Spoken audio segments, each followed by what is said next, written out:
Pamukot je jedno od najstarite zemljodelski rastenia. Не е познато кога точно луѓето за прв пат почнале да го користат.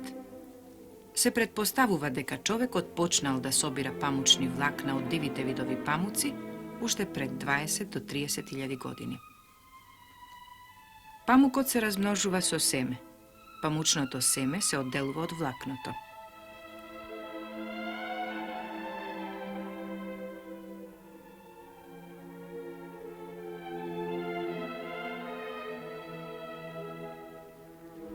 Вака одделеното семе се третира со концентрирана сулфурна киселина, за да се уништат болестите и штетниците што се наоѓаат на површината на семето и да го одделат семето од мофта. Семето со сулфурна киселина се меша во коритото од 8 до 10 минути, а потоа убаво се измива со стилен млаз вода, за да се отстрани киселината.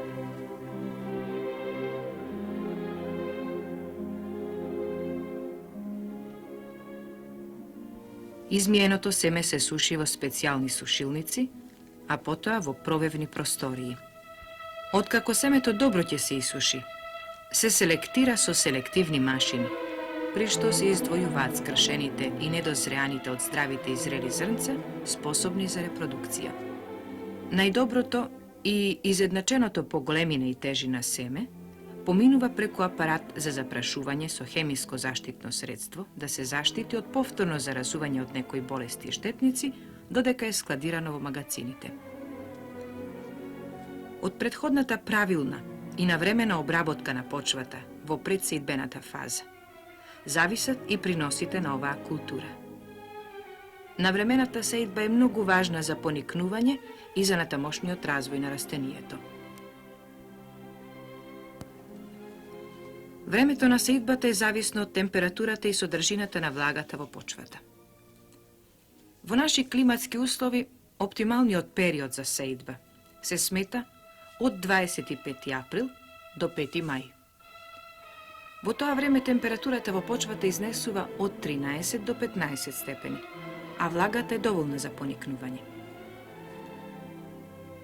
Сеидбата е механизирана и се врши со редосеалки. Семето се сее на длабочина од 4 до 5 см, во недоволно влажна почва на 6, а во влажните и тешки почви до 3 см длабочина. Семето се распоредува во редот на растојание од 8 до 10 см едно од друго.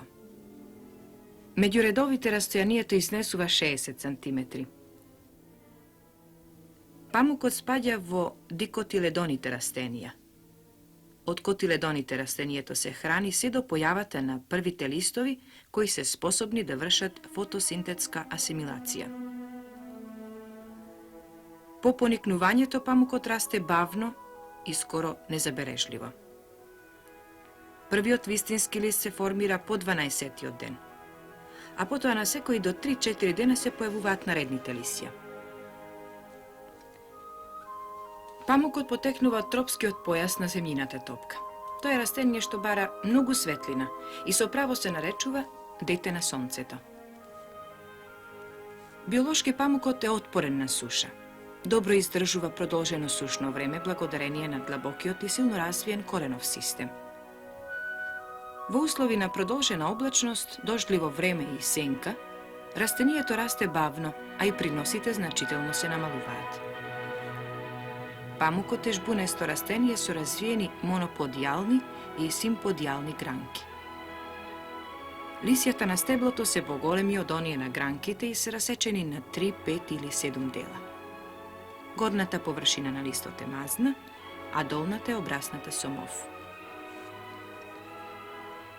Вегетативната фаза на растението е завршена со појавата на првите бутани, цветни папки, и започнува нова, така наречена, репродуктивна фаза.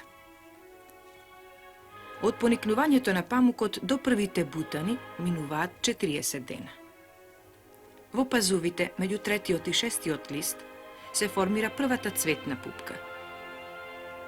Растението и развитокот на цветните пупки од моментот на формирањето до отворањето на цветот трае околу 30 дена.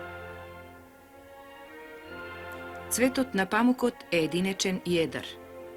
Во време на отворањето, Цветните ливчиња се жолтеникави до белокремови, а по оплодувањето почнуваат да ја менуваат бојата, од светло-розови до црвеникави. Времетрајањето на секој цвет е 1 ден. Обично се отвораат наутро околу 6 часот, а се затвораат околу 18 часот истиот ден.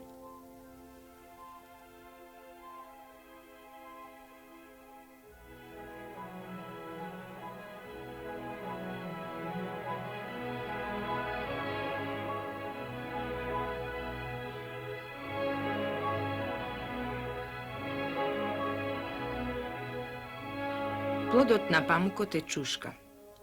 Чушката може да има јајцевидна форма, конусовидна, тркалезна со заострен или тап врв.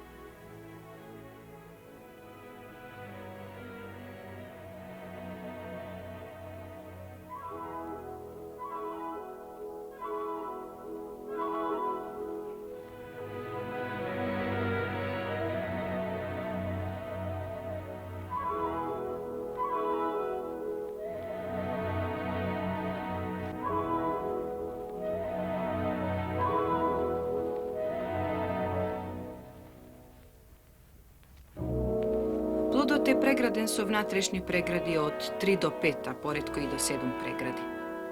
Во секоја преграда на чушката има 2 реда семки, вкупно од 7 до 9 и се покриени со влакна. Тежината на сировиот памук заедно со семките од една чушка изнесува од 3 до 6 грама.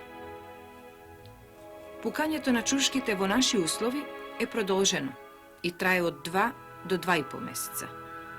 Затоа памукот се собира 2 до 3 пати. Откако на едно растение ќе испукаат 2 до 3 чушки, започнува првата берба. Најквалитетниот памук се собира во првата берба која започнува при крајот на септември и во оваа берба се собираат 50% од вкупниот принос. Во втората берба се собираат 30% памук од чушките што распукале пред паѓањето на сланата. А во третата берба се собираат другите 20% памук од чушките распукани по сланата. Памукот кај нас се уште се собира рачно. Во акцијата за собирање памук по традиција учествуваат и учениците. Најголеми произведувачи на памук во светот се Индија, Кина, Иран, Египет и други. Квалитетот на памучните влакна се цени по следните особини: должина, јачина, финоќа на влакното, зрелост и боја.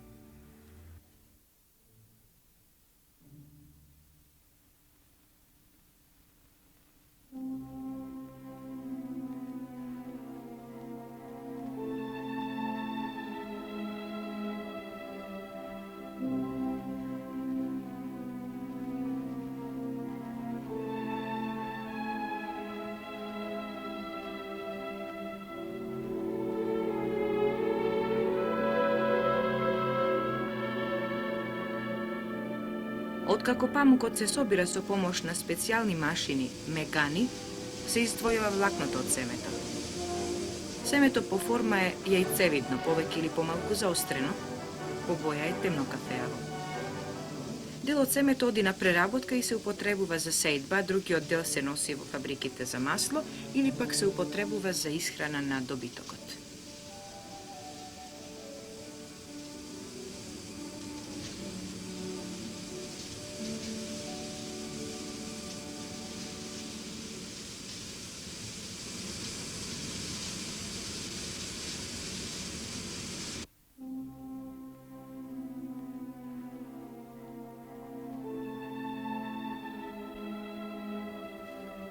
Одделените памучни влакна со преса се пресуваат на 5000 атмосфери во бали со тежина до 230 килограми.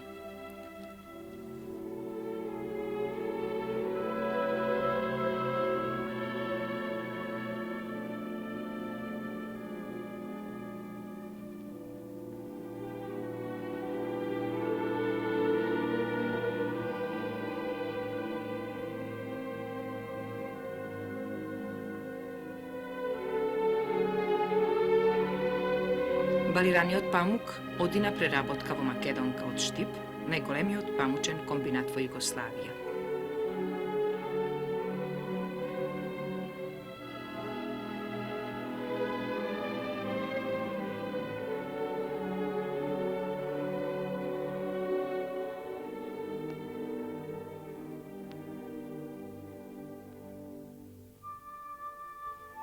Во Македонка процесот на преработка на памукот почнува во одделнието чистилница со отворање на балите.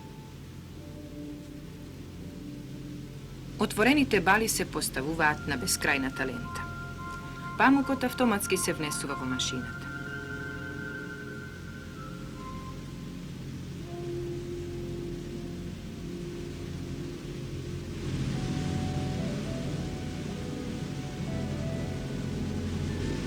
При овој процес се ослободуваат влакната кои беа збиени со пресувањето. Се врши мешање на повеќе видови памук, а истовремено се отстрануваат и сите механички примеси што се наоѓаат во памукот, како што се земјата, песокот и другите нечистоти.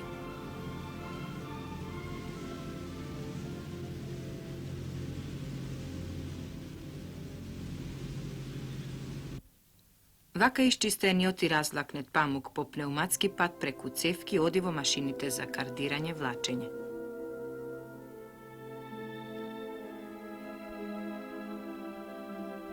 Процесот на кардирање се состои во развлекување и паралелизирање на влакната, при што се отстрануваат нечистотиите од претходната фаза и откусите памучни влакна. Крајниот продукт на кардирањето е кардирниот прамен.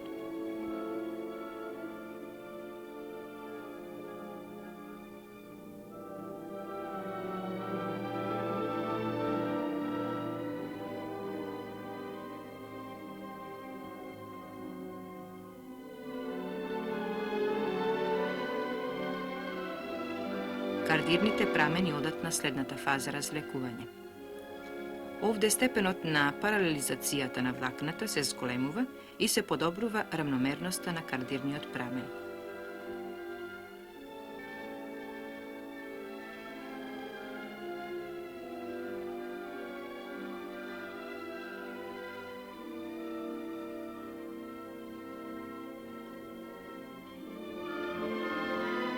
Следува процесот на предпредење. Во овој процес продолжува растегнувањето на праменот до однапред одредена нумерација. Памучните влакна добиваат висок степен на паралелизација, а наедно предпреденото добива минимални завои за да издржи намотувањето на калемите.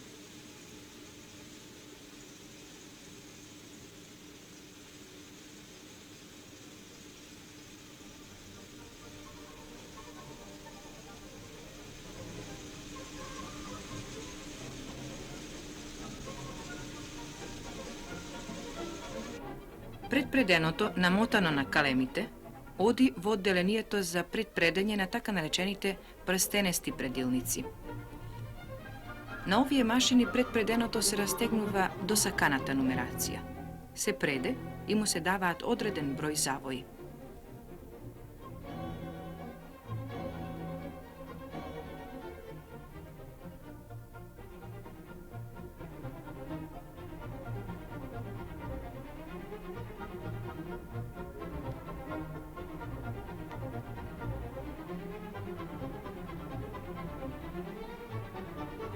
Ова предено се намотува на цевки. Намотаните цевки со предено се премотуваат на конусни цевки, за да се добие поголема должина на предено на една намотка.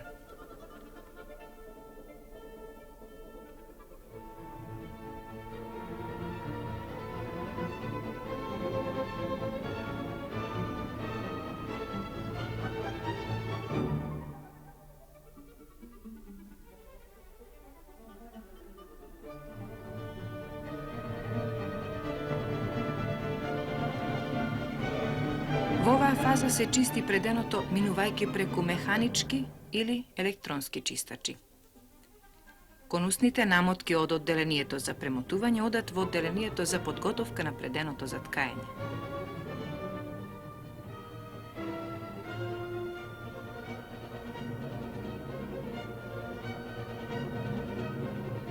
Дел од ова предено се подготвува за основа, а дел за јаток.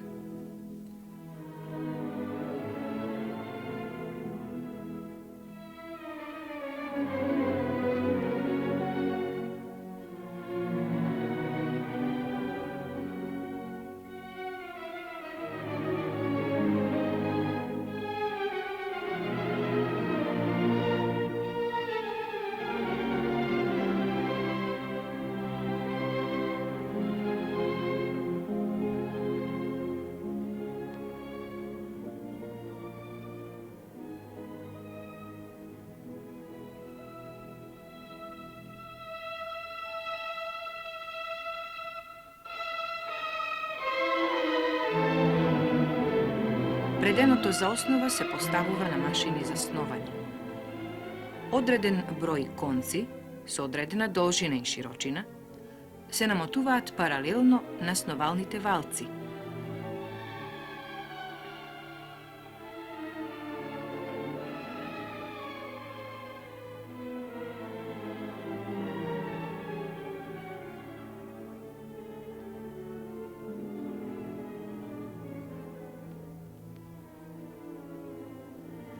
Сновалните валци се носат во одделението за скробење. Со помош на скробната маса се подобруваат механичките особини на основата, а и се зголемува брзината на менувањето на основата низ машините за ткаење. Од 5 или 6 сновални валци, во зависност од бројот на конците на саканиот артикал, основата се намотува на еден ткачки ваљак. Основата од ткачкиот ваљак се воведува во листови, а листовите во брда. Вака подготвената основа се носи во погонот ткачница.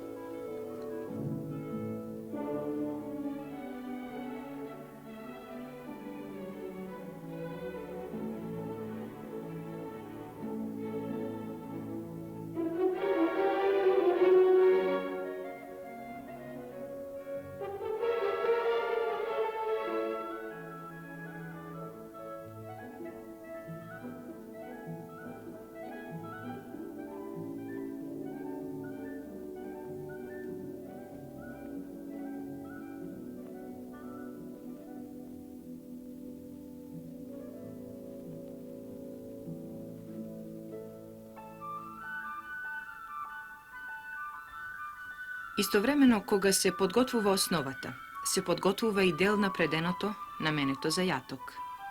Од конусните цевки, преденото се намотува на автоматските машини за премотување на јатокот на пригодни цевки за ткаење.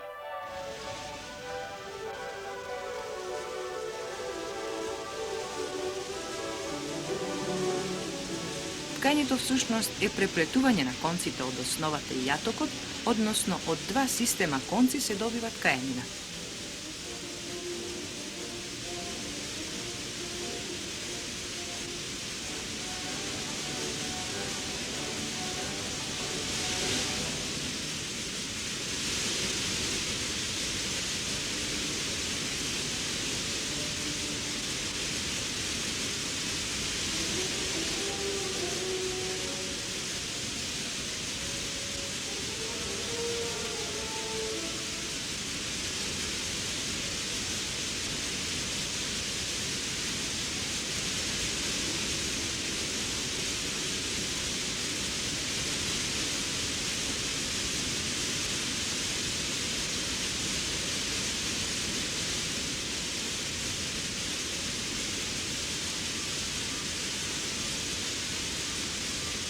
На ист начин се добиваат и карираните ткаенини, со таа разлика што основата и јатокот се претходно обоени со различни бои.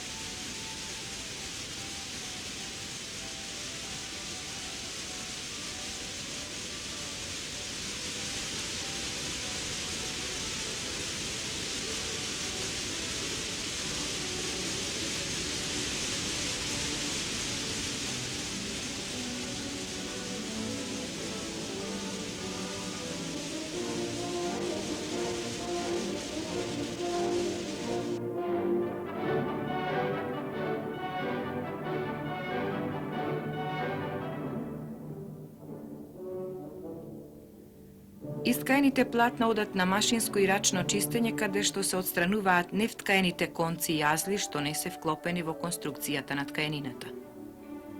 Во зависност од квалитетот, ткаенината се класира по класи, се метри и пакува.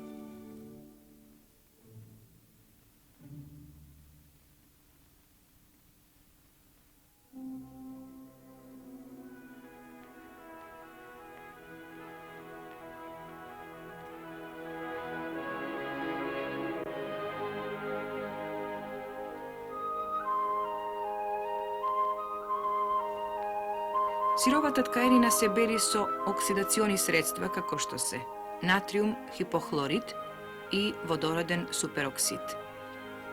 Белата ткаенина се користи како бела или полубела, која оди на печатење или боење.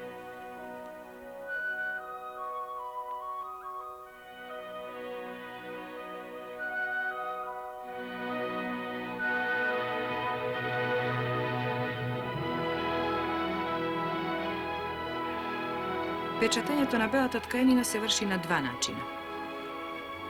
Ролопечатење со помош на гравирани валци и филмско печатење со ротациони и рамни шаблони. Валците се гравирани во зависност од бараниот десен. Колоритот на ткаенината зависен е од бројот на внесените гравури на валјакот. Секоја гравура дава различна боја. Со втиснување бојата се пренесува од валјакот на платното. Овој начин на филмско печатање е со ротациони шаблони и всушност е најсовремен технолошки процес на печатање кој овозможува голема продуктивност. Вториот начин на филмско печатање е со рамни шаблони. Од секој шаблон се нанесува на платното дел од мотивот со одредена боја. Поминувајќи под шаблоните, платното го добива бараниот колоритет на десенот.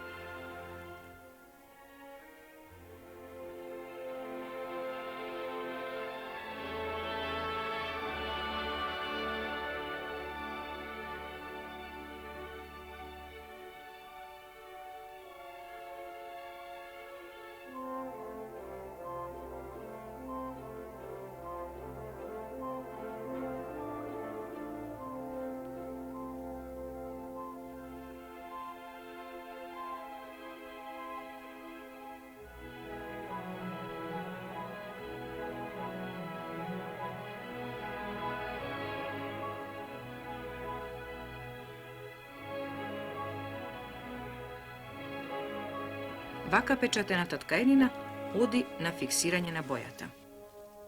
Нефиксираната боја со перење се отстранува од ткаенината.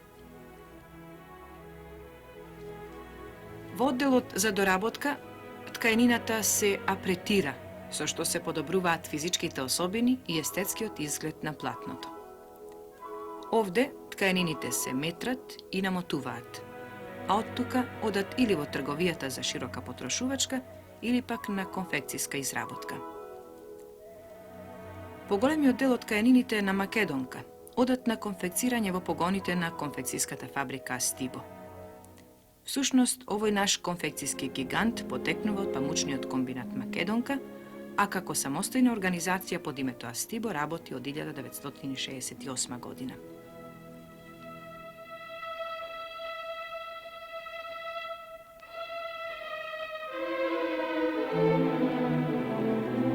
Во ова креативно моделарско биро се раѓаат првите Астибови модели. Практичноста на моделите, едноставноста, удобното чувство при носењето на современите модели што ги креираат овие луѓе, се познати не само кај нас, туку и надвор од нашата земја.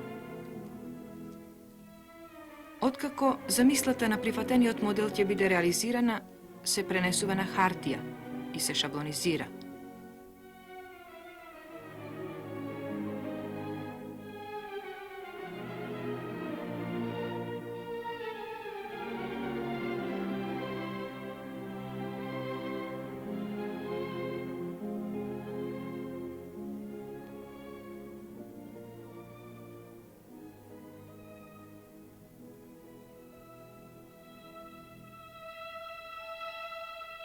Шаблоните се пренесуваат на ткаенина, а потоа се кројат и се шијат.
Со ваков начин на работа се изработуваат голем број примероци од еден модел.